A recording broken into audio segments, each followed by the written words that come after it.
Hello again, everyone, and thank you for tuning in once more. It's Wednesday, the 10th of June, and it's time for another thought for the day. Now, today I want to talk about talking to people. It's very important that we do this as Christians to share our faith to others in a variety of ways, not least just by having a chat or a conversation with them. Now, again, for many people, this is easier said than done.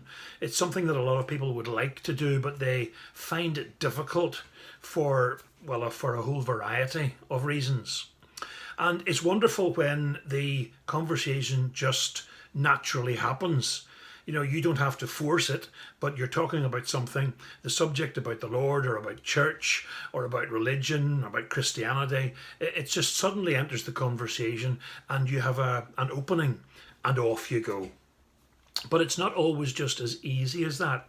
And I've found that, for example, if I'm sitting on a train or beside somebody in a waiting room and we start to chat, it's not long before, especially among men, it's not long before the conversation arises or the question arises about what do you do?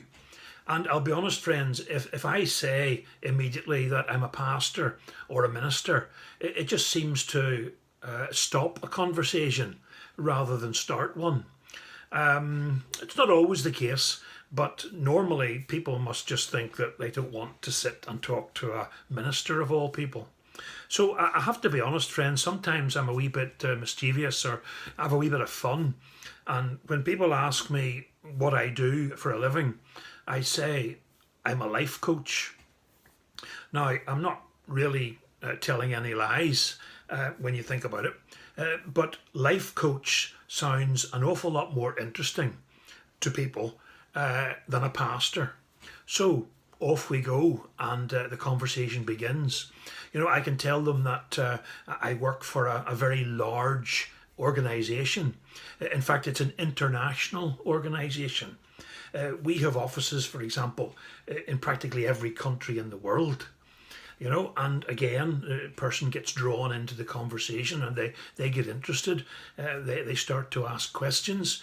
I tell them that actually my business started as a father and son business and has developed the world over thereafter.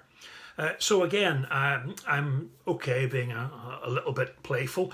And by the time the person that I'm talking to realizes that, yes, I am a pastor, a minister, whatever way they want to describe me, by the time they realize what it is that I'm really talking about, well, then the ice is broken.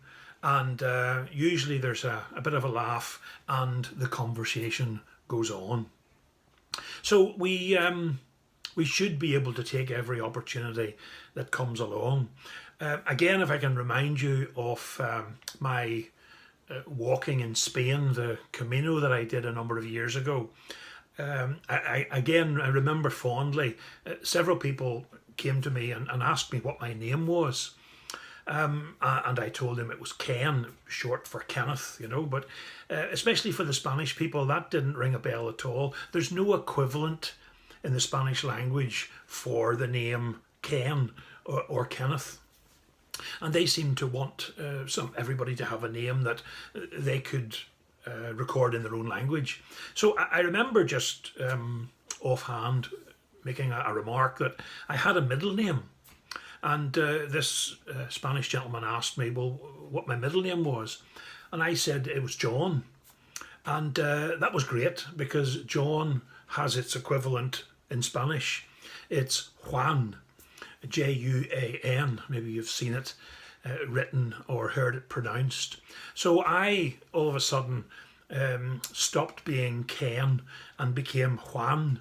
And then when they asked me what I did for a living, I had to go through the process of explaining that I was a pastor, a Baptist pastor.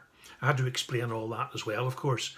But all of a sudden, to my tremendous amusement, I was being given the title or the label of John the Baptist, Juan the Baptist pastor. And it stuck. And for very many weeks after that, up and down the Camino, up and down the route that I was walking, everybody I met seemed to have heard of John the Baptist who was walking the road. And again, it was a wonderful conversation starter.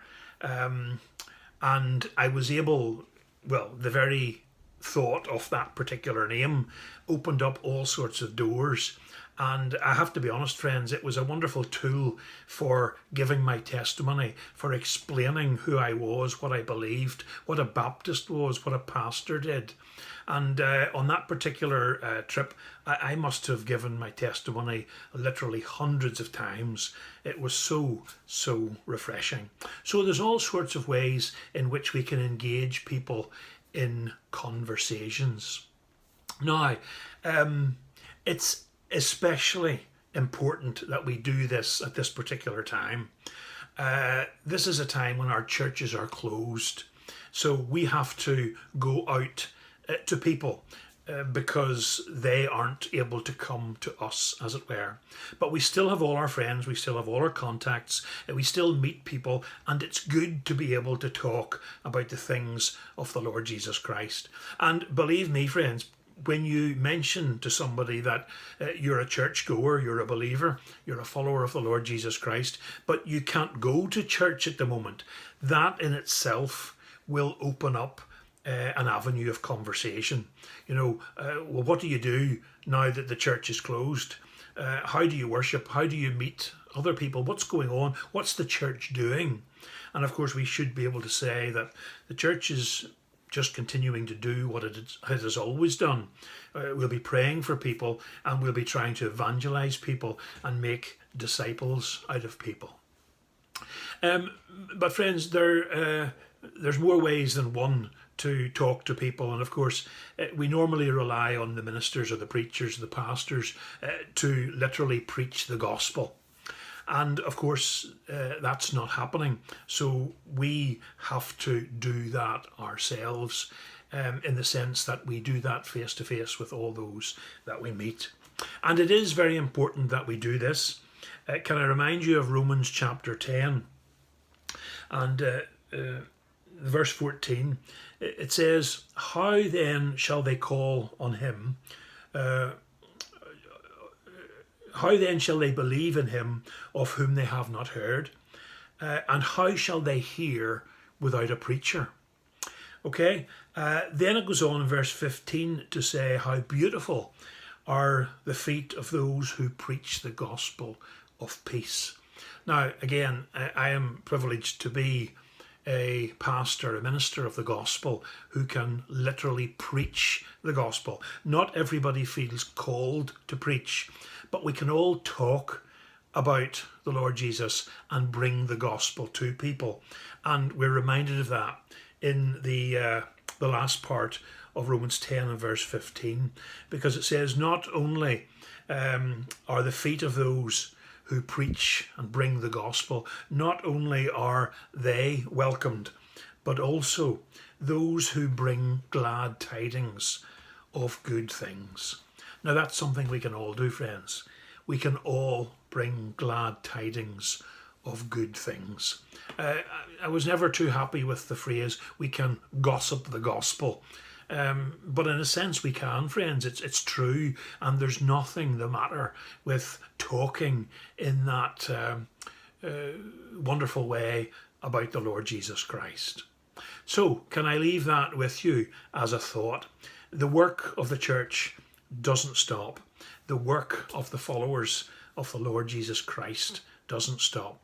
So whatever way you can, please try your best to strike up conversations, be it face to face, over the phone, online, using a screen of some sort. We have to continue to get the wonderful message of the Lord Jesus Christ out to those who have not yet heard. So the work goes on, friends, and we're all involved in it. So can I encourage you to speak to as many people in as many inventive ways as you can. Break down that ice barrier and just enjoy chatting to people about the Lord Jesus Christ. You can pray for those opportunities as you keep praying, as you keep washing your hands, as you keep looking up, and as you keep safe. Thank you again for listening to me once again. Please look after yourself, and may the Lord bless you until we can speak again. Until that time, it's once again, bye for now.